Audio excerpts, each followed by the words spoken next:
ಅಲ್ಲ ಸರ್, ಇಲ್ಲಿ ಎರಡು ಮಾತಿದೆ. ಕೆಂಪೇಗೌಡರನ್ನು ಕಾಂಗ್ರೆಸ್ಗೆ ಬಿ ಜೆ ಪಿಗೆ ಸೀಮಿತವಾಗಿದ್ದರೆ ಯಾರು ನನ್ನ ಮೇಲೆ ಕಮೆಂಟ್ಸ್ ಮಾಡಿದ್ರಾ? ಅವರು ಅವರ ಹೆಸರಳಿಯೇ ಗೆದ್ದಿರೋದಲ್ಲಿ. ಇಲ್ಲದಿದ್ದರೆ ಯಾವುದೊಂದು ಸಣ್ಣ ಒಂದು ಇಂಡಸ್ಟ್ರಿಯಲ್ಲಿ ಒಂದು ಅಟೆಂಡರ್ ಆಗಿ ಕೆಲಸ ಮಾಡಿದವ. ಆಮೇಲೆ ಮುತ್ತಪ್ರಯ್ಯ ಅಂತ ಭೂಗತ ದೊರೆಯ ಒಬ್ಬ ಚೇಳ ಆಗಿ ಅವರ ಪ್ರೀತಿಯಲ್ಲಿ ಭೂಮಿಯೆಲ್ಲ ಲೂಟಿ ಹೊಡೆದು ಆಮೇಲೆ ರಾಜಕೀಯ ಪ್ರವೇಶ ಮಾಡಿ ರಾಜಕೀಯದಲ್ಲಿ ಬೇರೆ ಬೇರೆ ಸ್ಥಾನಮಾನವನ್ನು ವಹಿಸಿ ಬಿ ಡಿ ಎ ಅಂತ ಒಂದನ್ನು ಮುಳುಗಿಸಿ ಇವತ್ತು ನಾನು ಸಾಚ ಅಂತ ಹೇಳುವಂಥ ಮನುಷ್ಯನಿಗೆ ನಾನು ಉತ್ತರ ಕೊಡಬೇಕಾಗಿಲ್ಲ. ನೀವು ಹೇಳಿ ಅಲ್ಲ, ನಾನು ನಿಮಗೆ ಅದನ್ನೇ ನನಗೆ ಫೋನ್ ಮಾಡಿದರು ಬರಬಾರ್ದು ಅಂತೇಳಿ. ನಾನು ಹೇಳಿದೆ ಕೆಂಪೇಗೌಡರು ಬಿ ಜೆ ಪಿಯವರಿಗೆ ಸೀಮಿತನಾ? ನಾನು ಕೇಳಿದೆ ಅವರಿಗೆ, ಕೆಂಪೇಗೌಡರು ಕಮ್ಯುನಿಸ್ಟ್ನವ್ರು ಮಾಡಿದರೆ ಪಾಕಿಸ್ತಾನದಲ್ಲಿ ಕೆಂಪೇಗೌಡರ ಬಗ್ಗೆ ಯಾವುದೇ ಕಾರ್ಯಕ್ರಮ ಮಾಡಿದ ನನ್ನ ಆಹ್ವಾನ ಮಾಡಿದರೆ ಅಲ್ಲಿಗೆ ಹೋಗುವಂಥ ಆ ಒಂದು ಮನಸ್ಥಿತಿ ನಂದು. ಆ ರೀತಿಯ ಒಂದು ವ್ಯಕ್ತಿ ಕೆಂಪೇಗೌಡರು.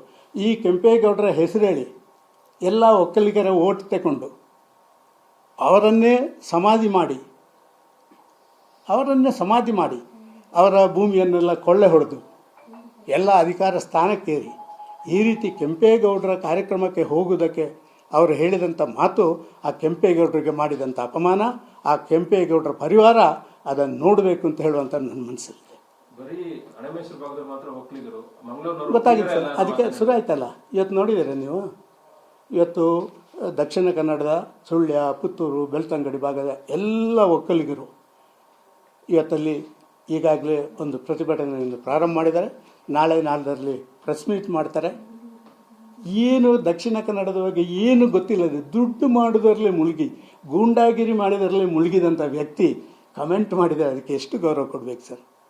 ನನಗೆ ಗೊತ್ತು, ಮುತ್ತಪ್ರಯ್ಯ ಕೈ ಕೆಳಗೆ ಇಡೀ ಲೂಟಿ ಹೊಡಿಲಿಕ್ಕೆ ಪ್ರಾರಂಭ ಮಾಡಿರೋದು. ಆ ಮುತ್ತಪ್ರಯ್ಯ ವಿರುದ್ಧ ಹೋರಾಟ ಮಾಡಿ ಬಂದವ ನಾನು ಅದೇ ಪುತ್ತೂರಲ್ಲಿ. ನಮ್ಮದು 2 ಹೋದಾಗ ಮುತ್ತಪ್ರಯ್ಯದು 3 ಹೋಗಿತ್ತು, ಗೊತ್ತಿರಲಿದ್ದು. ನಾನು ಅದನ್ನೆಲ್ಲ ಮೇಲೆ ಹೋದಾಗೆ ಗೌರವದಿಂದ ಮಾತಾಡುವಂಥದ್ದು ಮಾತಾಡಿಕೊಂಡು ಹೋಗಿದ್ದೆ. ಆದರೆ ಇವರಿಗೆ ದುಡ್ಡಿನ ಅಮಲು, ಆ ಎಲ್ಲರನ್ನು ಖರೀದಿ ಮಾಡಬಲ್ಲೆ ಅಂತ ಹೇಳುವಂಥ ಆ ಒಂದು ವಕ್ರ ಕಾರ್ಯ, ಇದು ಅವರಿಗೆ ಮುಂದಿನದಲ್ಲಿ ಮುಳುವಾಗುತ್ತೆ. ನಾನು ಇದರ ಬಗ್ಗೆ ನಮ್ಮ ರಾಷ್ಟ್ರೀಯ ನಾಯಕರಿಗೆ ಬಾಕಿಯವರಿಗೆ ನಾನು ಹೇಳಲಿಕ್ಕಿದ್ದೇನೆ, ನೋಡೋಣ ಏನಾಗುತ್ತೆ ಅಂತ. ಆದರೆ ಪಬ್ಲಿಕ್ಕಲ್ಲಿ ಅದನ್ನು ತಿಳ್ಕೊಂಡು, ಸರ್ ನಾನು ಈ ಕತ್ತಿ ದೊಣ್ಣೆ ರಿವಾಲ್ವರ್ ಅದರಲ್ಲಿ ನನ್ನ ರಾಜಕೀಯ ಪ್ರವೇಶ ಪುತ್ತೂರಿಂದ